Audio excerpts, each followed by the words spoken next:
everyone, welcome back to our third video. Yay, I'm so excited. Today I'm going to show you how to do our corner to corner stitch. I'm going to be using this really pretty yarn called Mountain Bluebird. It's 76 yards, probably going to use way less than that for this product I have. It's Yarn Bee yarn, it's dream spun, and it's really, really soft. So let's get into it. So first off, this crochet project is going to be a headscarf or a kerchief or a bandana, whatever you really want to call it. We're going to start out with a slip knot, and again, that is just yarn over your finger, make a loop, bring it over like this, cross the back over to the front, and pull tight. You're going to want, for this type of yarn, you can probably use a bigger hook. But I'm using an 8 or a 5 millimeter. This does, let's see, this is, where is it? This is a 3.5 ounce weight yarn. So, I mean, it recommends an 8, so I guess we're good. Alright. So, we've made our slip knot. Pull it on our hook. You're going to chain 6. 1, 2, 3, 4, 5, 6. Now, you're going to count back. You can either do it two ways. You can count back to the 4th chain from the hook, or you can count up 3. 1, 2, 3. Whatever way you want that middle chain, you want that 3rd chain. So 1, 2, 3, or 1, 2, 3, 4. So count back 4. Yarn over, double crochet, and yarn over and double crochet into the next 2 stitches.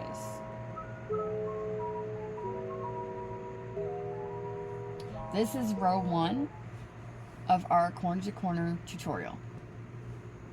This is row 1. You should have 3 double crochets and a chain 4, or chain 3, I should say. So you're technically 4 double crochets. So now you're going to chain 6.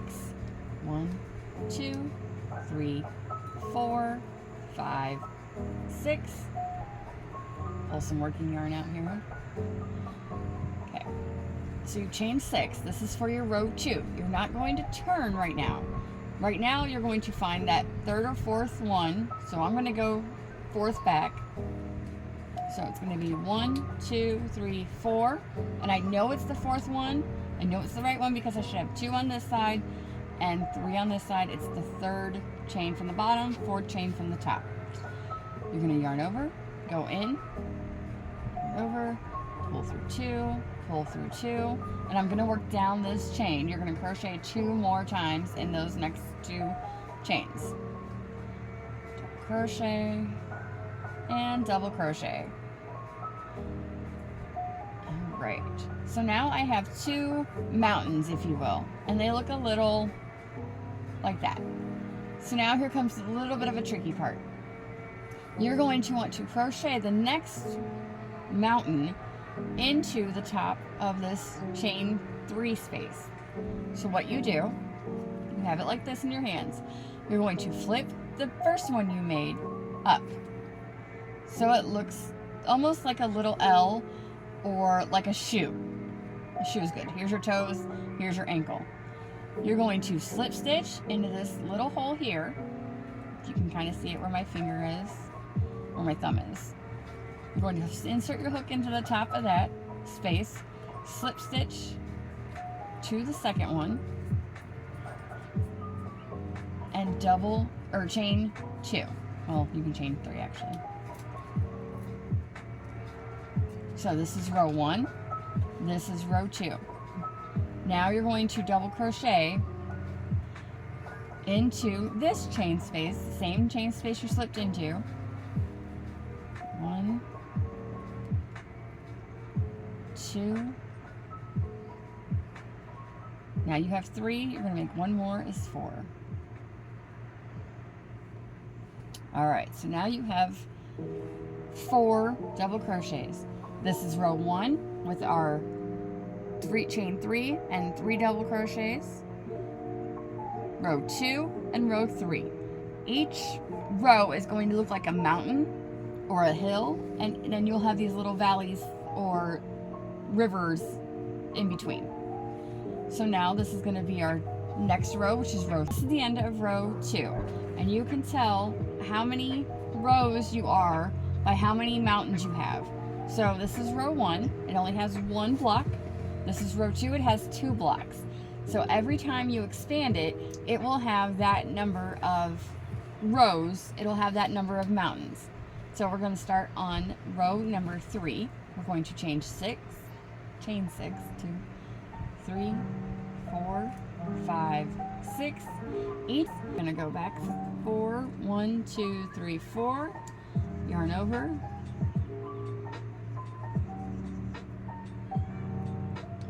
yarn over the next 2. Don't drop your yarn like I did. If you drop your yarn, it's okay, just go back through and start over again. Not a big deal.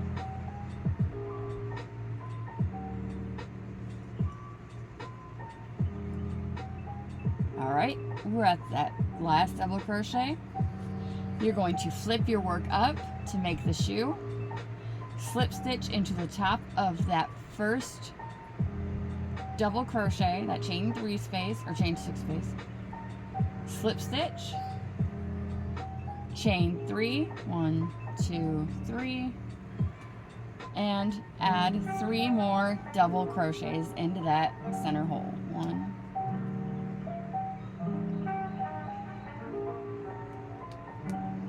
like I said, if your yarn messes up, just keep going.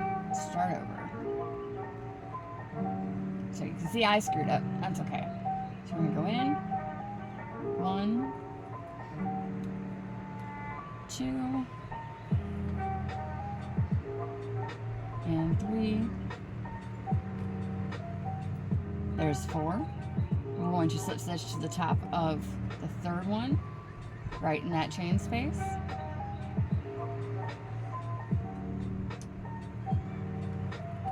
Try that again. And right like that.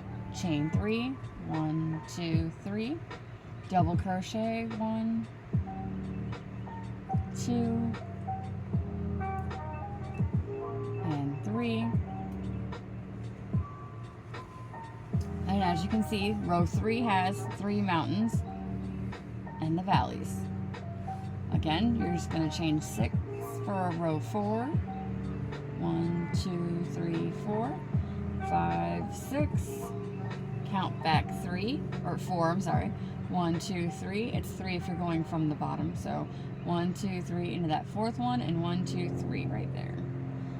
Double crochet. And pull some more yarn out. Double crochet.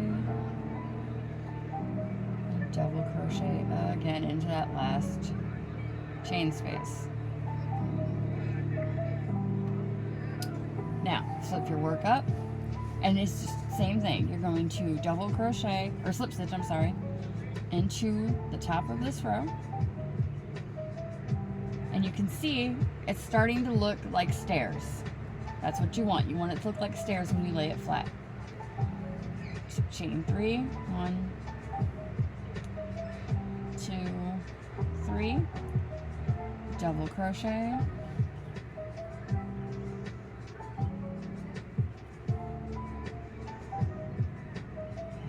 crochet, 4, slip stitch into the top of the next one, chain 3, put some working yarn out so my tension's not too tight,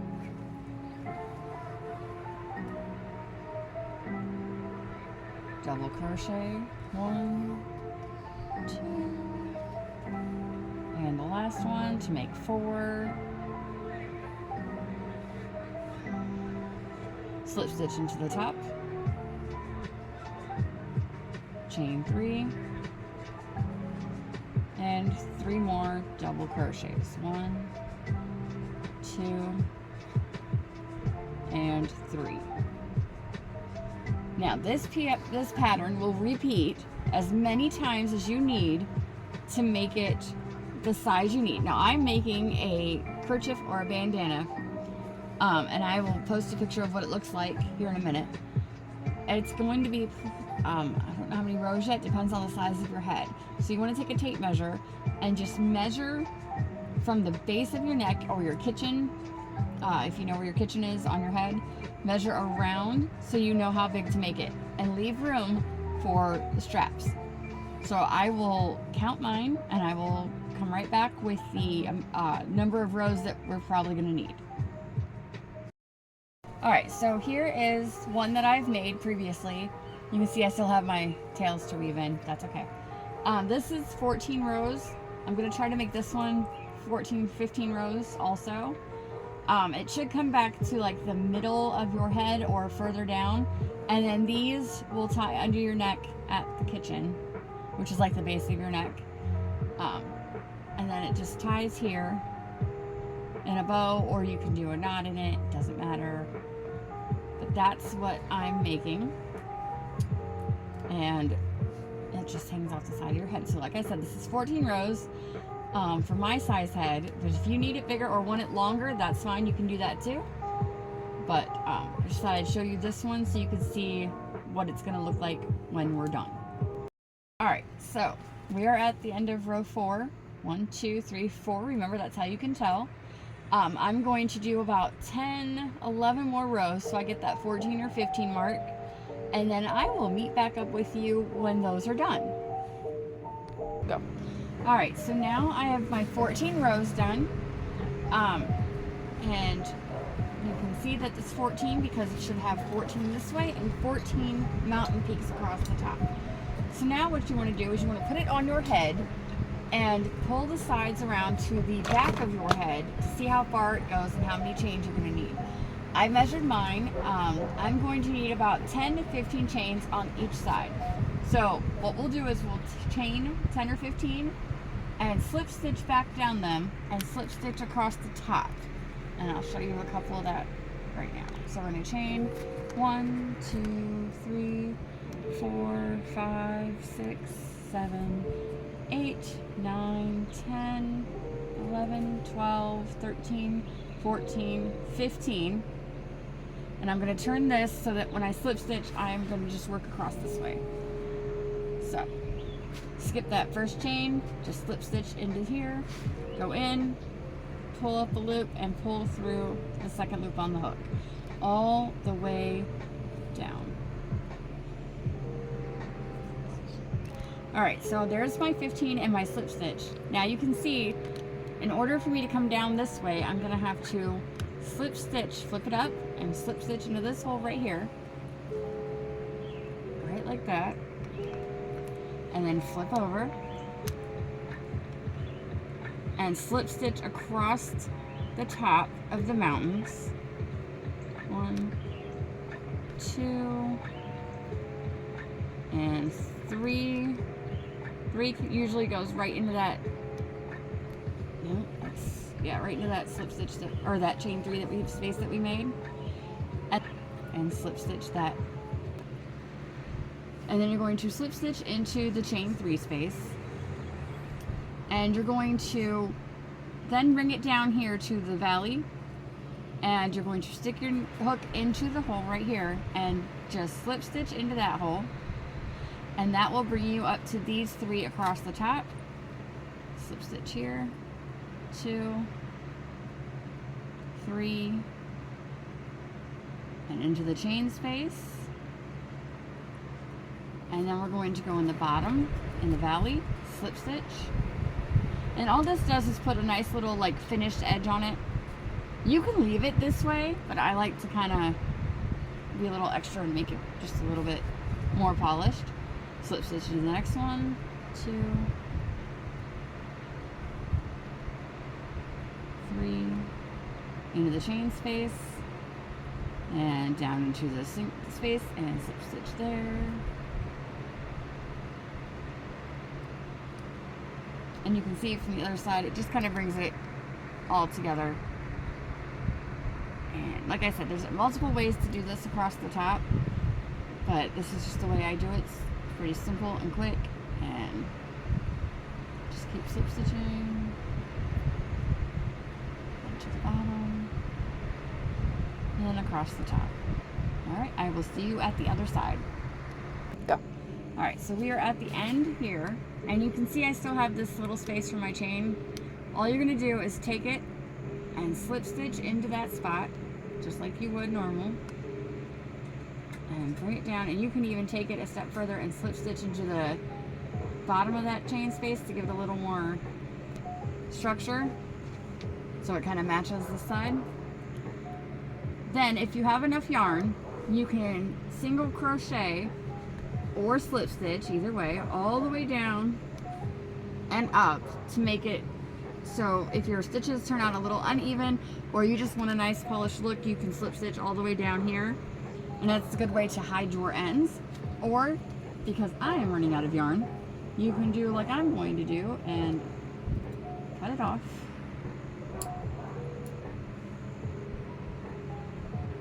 Look through, and then weave in my tails. I'm probably going to go just along here a little bit, along the top, maybe up through here, and then this one will just get tucked into this and then cut off. But that is a little kerchief, a little bandana, whatever you want to call it, and then you just bring it to the back of your neck. And mine goes to right about here, so that's why I said I don't need the ties very long, so I can just take mine and knot it off, and there you have it. I hope you like this project. I hope you want to make one yourself. If you need further instruction or you need clarification, please just leave it in the comments and I will definitely get back to you. Or if you have suggestions on like what you could do to improve it or how you make one, I'd be interested to see how you guys are making one. But there it is, and happy crocheting.